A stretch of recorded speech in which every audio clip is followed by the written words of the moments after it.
Well, good morning, everybody. It's good to be with you. As we enter into this Holy Week this morning, over the course of these coming days, we'll meditate on what Jesus did and why it matters. And I'd encourage you to join us beginning Thursday, onto Friday, onto Saturday and Sunday to remind ourselves of what Jesus did and why it matters. But today, if even only briefly, I want us to meditate on how Jesus did everything that he did. How did Jesus go about his passion? Because there's one thing, one trait of Jesus that I think is crystal clear in all of the readings that we've heard this morning, and that's that he was steady. Jesus was steady. As the crowds at the beginning of Holy Week on Palm Sunday yelled out and acclaimed him, "Hosanna to God in the highest," all of those shouts of acclamation did not go to Jesus' head. He was steady. But as those shouts then turned to crucify him, as he himself was betrayed by his own closest friends, as he stood there mocked and abused and cursed, Jesus, even then, he was steady. And as his hands were stretched out and he was laid upon a cross and his hands were fastened to that cross with nails, even then, Jesus was steady. And as he hung on that cross trying to gasp for his next breath, even then, Jesus was steady. I want to be steady like Jesus. But so often, even the slightest irritation, the little frustration, can upend and jostle everything that's happening inside of me. Do you know what that's like? Do you know what it's like to, at times, feel quite unsteady? But rather just riding the waves of life and letting our emotions determine our actions and letting those determine the kind of day that we're having. But I want to be steady like Jesus, to not become just a result of everything that's happening outside of me, but to be able to rest because of something that's happening inside of me. So what was the source of Jesus' being so steady? I think it was his patience. Jesus was incredibly patient. And at the first sound of that word patience, some of you probably kind of went, ugh. How many of us are really patient? Not many of us. We live in a world where we can get Amazon to deliver things to our doorstep the same day. We live in a world where just for a few extra dollars, you can get DoorDash to deliver it directly to you, and it's probably worth that few extra dollars, if I'm being honest. We live in a world where we can get instant dopamine hits on our phones. But being patient is not just the ability to wait well. Being patient is the ability to willingly to endure the difficult things of life.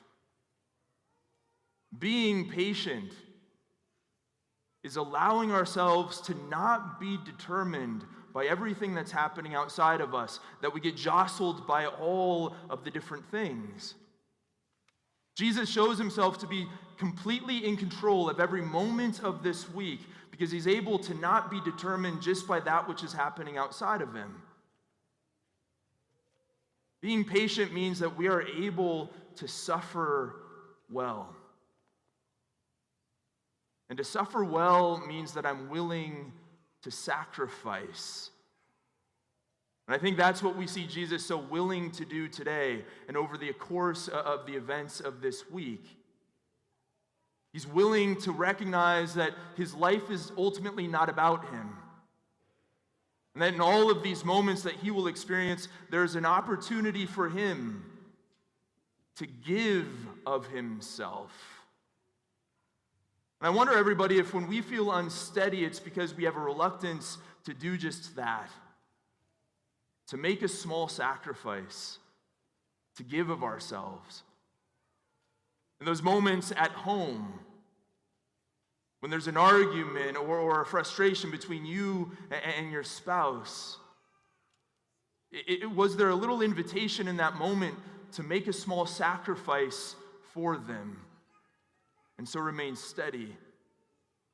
Or when your parents ask you to do something that you don't want to do and you get angry about it, was that a little opportunity for you to make a little sacrifice out of love for them? When you're at work or in traffic and just all of the things happening outside of you, the things that other people are doing that you feel like they're doing against you, in that moment, is there a small opportunity to make a little sacrifice and so not lose your cool, but instead remain steady? Brothers and sisters, Jesus shows us that this is the one thing that is never taken away from us. Our ability to sacrifice, our ability to do little things out of love for other people. Because today, as he stood there, stripped of everything that he could have legitimately called his own, as he stood there legitimately as the only person who could have said that the world should revolve around me, in those moments, he found a reason to give of himself in self-sacrifice. And this is the one thing that no matter what is happening in your life or in my life, we always have. We always have that ability to be patient, to endure willingly well the difficulties that come our way. In his novel, The Old Man and the Sea, Ernest Hemingway wrote of the fisherman Santiago. Santiago had been out at sea for 84 days trying to catch a marlin. And by day 84, he's found himself super unnerved. He's achy, he's tired, he's upset, he's low on resources, and his mind immediately goes to start thinking about all of the different things that would be really nice if he had right now. It'd be really nice if I had that tool. It'd be really nice if I had a bit more food. It would be really nice if I had some more sleep. But then he has this thought, and it's a crucial thought. He said, now is not a time to think about what I don't have, but rather about what can be done with what I do. Brothers and sisters, in the difficulties and the sufferings and the misfortunes of this life, it is easy for us to begin thinking about everything that we could have, or what we feel like we do deserve, or what this person should do for me. But that doesn't help. That makes us unsteady. But in those moments, we do, like Jesus, have the ability, we have the capacity to recognize, my life is not just about me. And in every moment, I have the ability to lay down my life out of love for those around me.